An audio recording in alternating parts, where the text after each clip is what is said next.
One of the oldest tricks in any book when it comes to fighting against a powerful enemy. Two sides team up, put their planning, troops, and weapons together, take on the bad guy. But will the enemy of my enemy is my friend idea work for Cruz and Kasich against Donald Trump? Now, the numbers say Trump will rock every state house Tuesday when it comes to the delegate count. Numbers we've seen go awry before and could again. But what's happening in Pennsylvania needs a bit more exploration, especially with all those people going from left to right in a heartbeat. There are fewer people every single day counting their money, a physical money, that is. So the decision to put an African-American hero on the $20 bill sure rings of nothing more than PC run amok.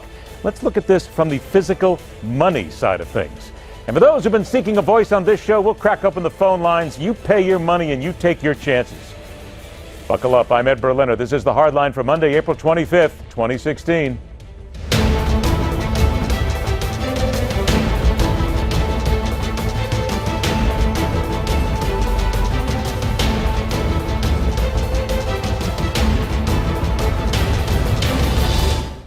Oh, did you see the news today? Did you see where they band together, where they collude? You know, it's collusion. You know, if you collude in business, or if you collude in the stock market, they put you in jail. But in politics, because it's a rigged system, because it's a corrupt enterprise, in politics, you're allowed to collude. So they colluded, and actually I was happy because it shows how weak they are. Oh, yeah, from the ridiculous to the sublime and back again in record time. It's what this 2016 presidential cycle hands us every single day.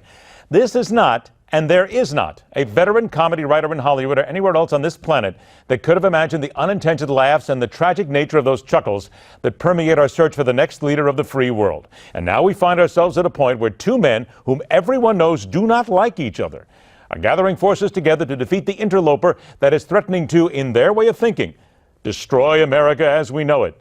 And in less time than it takes to say, who can reveal the worst thought out and promoted idea by people who should know better but are wandering about like bats on a cloudless day? I'll get that right. The entire concept goes up in flames. The interloper goes on his merry way.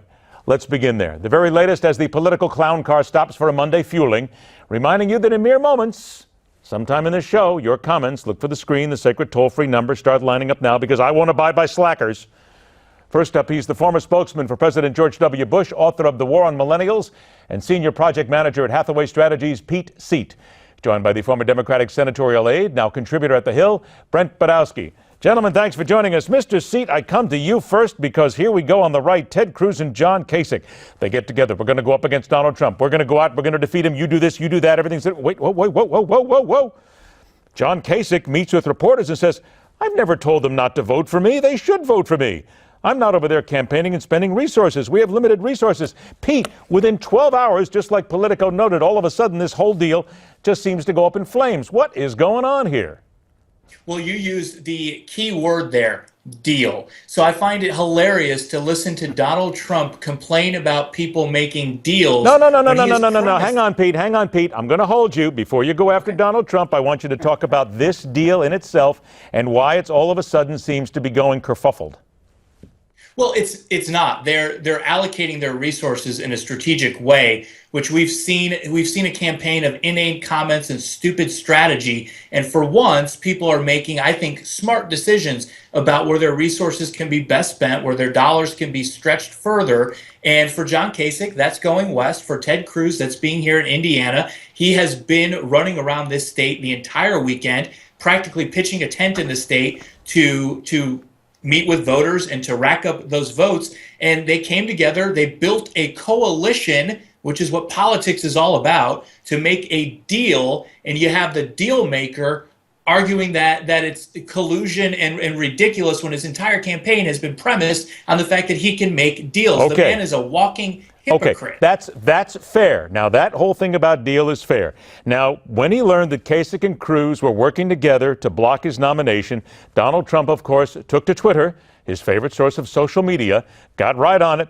Wow. Just announced that Lion, Ted, and Kasich are going to collude in order to keep me from getting the Republican nomination. Desperation. Brent Budowsky, bring this in from the left here and give us a little perspective here. Are these guys desperate, or are they just doing what is necessary in a political sense? Well, my answer from the left is they're making Hillary and Bernie look like lovebirds. So I kind of enjoy it. Well, wait a minute now. Before you go to the own. left here, because you're a political guy and you understand what goes on inside Washington, tell me first what you think about this as an overall deal. Is it the smart thing to do? Oh, I think it's bogus and it won't last. The problem that the Republican establishment made is they should have made a move to unify behind an alternative to Trump 5 months ago, 4 months ago, 3 months ago. They did not do it. And the Trump train left the station. They are now, I think, desperate is a fair word to use. I think Trump, by the way, was also attacking John Kasich's eating habits today. I think Donald is determined to do everything to persuade the Kochs to support a Democratic president, because now you got Charles Koch saying it's not out of the question that he could support Hillary. I think they all look ridiculous. They deserve to look ridiculous. The Republican establishment should have made its move 5 months ago. They didn't. They blew it. And now they don't know what to do. I wouldn't know what to do if I were them. All right, now, good news. 4 minutes from now, we're going to go to some phone calls here. You guys will be gone by then because we got to deal with some really important stuff here. But let me get to this. In an ABC interview, you mentioned Charles Koch, Brent Budowsky, so let's get right to it. ABC. He was asked if it's possible that another Clinton could be better than another Republican, and here's what he said. It's possible. It's possible.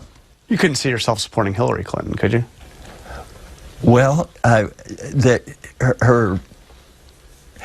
we would have to believe her actions would be quite different than her rhetoric. Let me put it that way. So on some of the Republican candidates, we would, before we could support them, we'd have to believe their actions will be quite different than the rhetoric we've heard so far. Oh, my Lord, stars and garters. Pete Seat, wait a minute here. The planet is starting to shake. The firmament is all of a sudden separating from the globe. Come on, Pete. A Koch brother going for the Clintons? Well, not everyone who puts the Republican label on themselves is created equally. And I think that's his point, is just because you say you're a Republican doesn't necessarily mean you are. And a lot of people know this. Donald Trump is not a Republican. I don't care how many times he says it. He is not. And I've heard it from Republican friends, actual Republicans, that they are considering, whether they'll do it or not, we'll see, but they're considering pulling the lever for Hillary Clinton if Donald Trump is the nominee. That's how concerned they are about the future in a Donald Trump White House. All right, let's go ahead and go back to the left here. Mr. Budowsky, you two have something to pay for here this evening, because here's Bernie Sanders reframing his role in the race on Sunday, saying he has lost primaries in 16 states with high income inequality, quote unquote, because poor people don't vote. Hold on a second here. Let me check this. Hillary Clinton has beaten him in southern states with some of the lowest median incomes in the country. She's beaten him in states with vast inequality, including in the New York primary. This is from the Wire Service. Brent, this is an excuse. That's all it is by Bernie Sanders. He's trying to cover his butt when he gets beaten. Oh, yeah. Look, I love Bernie like a brother. That was not the high point in his campaign, and that was not the smartest thing that he ever said. And I suspect by now he wishes that he didn't say it. You got a lot of people flailing around. I mean, Bernie's trying to find his place. I think everybody that's honest and objective knows the odds are overwhelming that Hillary's going to be nominated. You get Paul Manafort says that there's going to be a new Donald Trump, like the new Nixon. Then a couple of days later, he says there won't be. He didn't really mean it.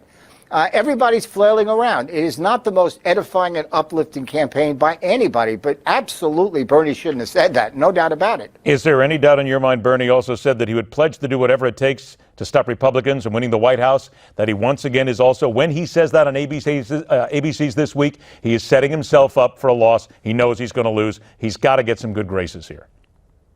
I agree, totally. Okay. Pete, one last shot for you. Here we go. 45 seconds. With Cruz and Kasich now deciding that they're going to go after Donald Trump, do they succeed before the convention?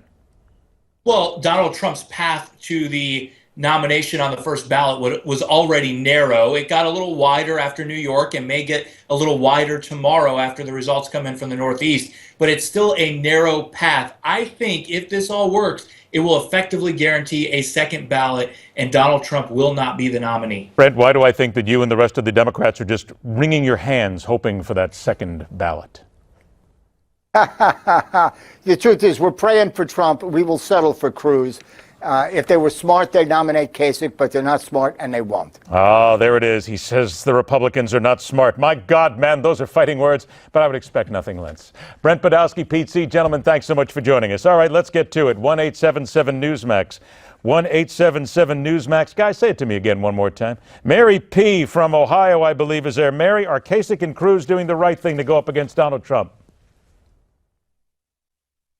Hello? They're not doing the right thing at all. And I just want to say, being from Ohio, what everybody needs to know, especially the buffoons that are for these people, is that the only reason he was elected here, Kasich was elected here, is because he has an R behind his name and because we went through 8 years of hell with a Democratic governor. That's it.